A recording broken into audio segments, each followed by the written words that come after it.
तीन चीजों पर कभी विश्वास नहीं करना चाहिए। बहुत समय पहले सिंधुपुर नामक एक सुंदर नगर था। उस नगर में रघु नामक एक चोर रहता था, जो छोटी मोटी चोरी करके अपना जीवनयापन करता था।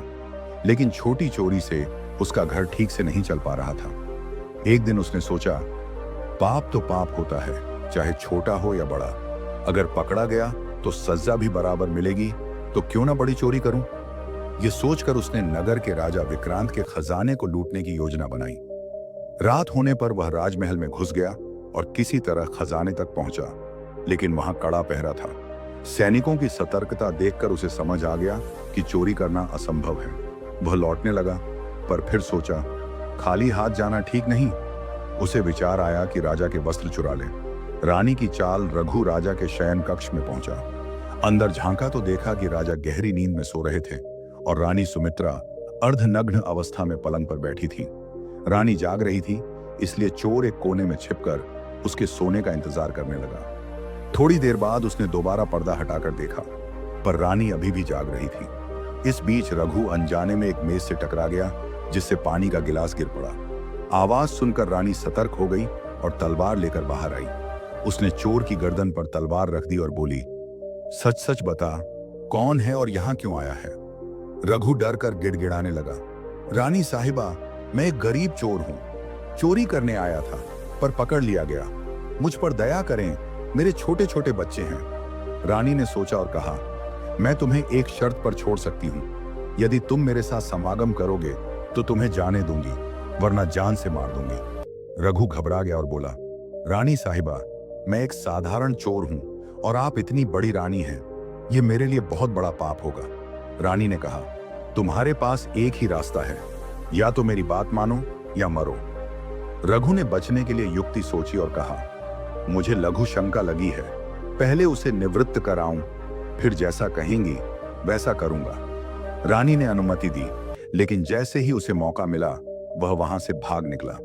द्वार पर सैनिक धीरज ने उसे पकड़ लिया और पूछा कि वह कहां से आ रहा है। डर के मारे रघु ने पूरी बात बता दी।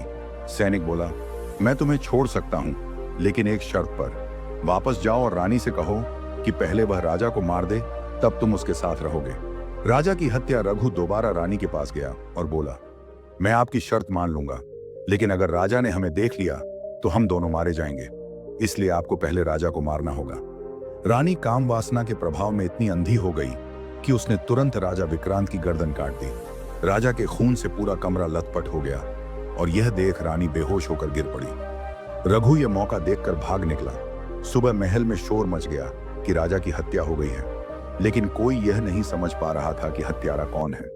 रानी भी विलाप कर रही थी, जिससे किसी को उस पर संदेह नहीं हुआ। सती होने की घोषणा, राजा के अंतिम संस्कार की तैयारी होने लगी। तभी रानी सुमित्रा ने घोषणा की कि वह राजा के साथ सती होगी। यह सुनकर सभी उसकी निष्ठा की सराहना करने लगे। जब सब लोग राजा की चिता पर लकड़ी रख रहे थे, तब सबसे आखिर में वह सैनिक धीरज आया, जिसने पूरी सच्चाई सुनी थी। उसने धीरे से रानी के कान में कहा, आप तो सती हो जाएंगी, लेकिन मुझे इतना तो बता दीजिए कि राजा को आपने मारा था या चोर ने। रानी चौंक गई और समझ गई कि सैनिक को सच पता है। उसने कहा, इसका उत्तर नगर के उत्तर दिशा के जंगल में रहने वाली एक बुढ़िया के पास मिलेगा। सैनिक का रहस्य जानने की जिज्ञासा धीरज अगले दिन जंगल में गया और बुढ़िया देवकी की कुटिया में पहुंचा। उसने बुढ़िया से पूछा, माता, राजा की हत्या किसने की?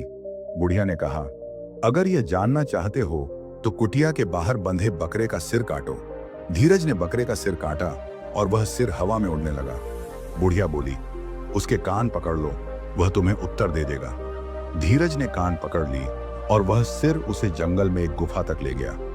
यह गुफा एक राक्षस की थी, जहां उसकी सुंदर पुत्री भी रहती थी। सैनिक का मोह राक्षस कन्या संध्या ने सैनिक को देखकर सुंदर स्त्री का रूप धारण कर लिया। वह उसे अपनी गुफा में ले गई और दिन में मक्खी बना देती, ताकि उसका पिता उसे न खा सके। कई दिन बीत गए और धीरज को अपने घर की याद सताने लगी। एक दिन मौका मिलते ही वह भाग निकला। घर पहुंचकर उसे बहुत खुशी हुई, लेकिन जल्द ही उसे संध्या की याद सताने लगी। वह फिर से बुढ़िया देवकी के पास पहुंचा और बोला, मुझे एक बार फिर उसी जगह पहुंचा दो। बुढ़िया समझ गई कि यह काम के वशीभूत हो गया है। उसने कहा, अब मेरा बकरा नहीं रहा, पर तुम्हें वहां भेज सकती हूं। धीरज बोला, कैसे? बुढ़िया ने कहा, इसके लिए तुम्हें अपने बेटे का सिर काटना होगा। हवास में अंधा व्यक्ति कुछ भी कर सकता है। धीरज अपने बेटे को बुलाकर ले आया और तलवार उठाई। जैसे ही वह सिर काटने लगा, बुढ़िया ने उसका हाथ पकड़ लिया और कहा, अब तुम्हें अपने प्रश्न का उत्तर मिल गया। राजा को ना चोर ने मारा, ना रानी ने, उसे मारा काम वासना ने। जिस तरह तुम काम के वशीभूत होकर अपने बेटे को मारने जा रहे थे, उसी तरह राजा की हत्या भी काम वासना ने करवाई। दूसरा, धन के लालच में इंसान किसी की भी जान ले सकता है। और तीसरा, क्रोधी व्यक्ति क्रोध में अंधा होकर अपने प्रियजनों को भी मार सकता है। इन तीनों चीजों से हमेशा बचकर रहना, नहीं तो जीवन भर पछताना पड़ेगा। शिक्षा 1, काम वासना। जब इंसान उस पर काबू नहीं रखता तो वह विवेकहीन होकर अपराध कर बैठता है। 2, धन का लालच। धन के लिए इंसान अपनों का भी गला काट सकता है। 3, क्रोध। क्रोध में इंसान अपनी बुद्धि खो देता है और बड़ा नुकसान कर बैठता है। इसलिए इन 3 चीजों पर कभी भी विश्वास मत करना।